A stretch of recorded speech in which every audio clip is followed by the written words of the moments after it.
అందరికీ నమస్కారం అండి. నేనైతే ఎగ్ బిర్యానీ చేసేస్తున్నాను.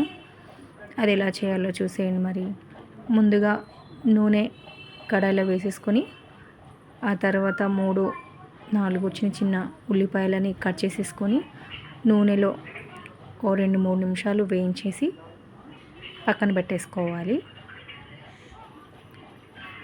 ఆ తర్వాత టమాటాలని 3 టమాటాలండి మీడియం సైజు తీసేసుకొని అందులో అల్లం వెల్లుల్లి కలిపేసుకొని మగ్గించేసేయాలి. మగ్గించిన తర్వాత మిగిలిన నూనెలో కారం పొడి, పసుపు, ఉప్పు కలిపేసుకొని ఉడకపెట్టిన గుడ్లను కూడా అందులో ఫ్రై చేసేసుకోవాలి. లైట్గా కలర్ వచ్చేంత వరకు అయితే చాలు. ఆ తర్వాత ఎగ్స్ పక్కన పెట్టేసుకొని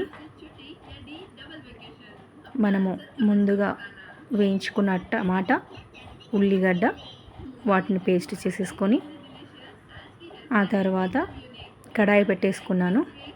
కడాయిలో కొద్దిగా నూనె,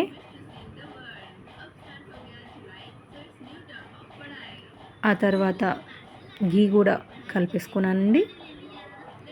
గీ వేసేసిన తర్వాత హోల్ గరం మసాలా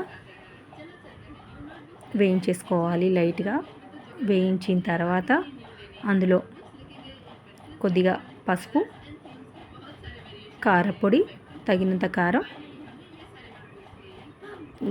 ధనియాల పొడి, జీలకర్ర పొడి కలిపేసుకొని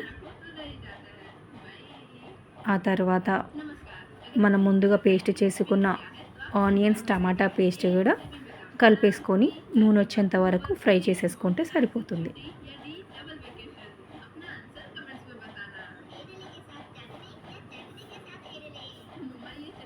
ఆ తర్వాత బిర్యానీకి సరిపడా ఉప్పు, బిర్యానీ మసాలా కలిపేసుకున్న తర్వాత పెరుగు కూడా కలిపేసుకున్నానండి.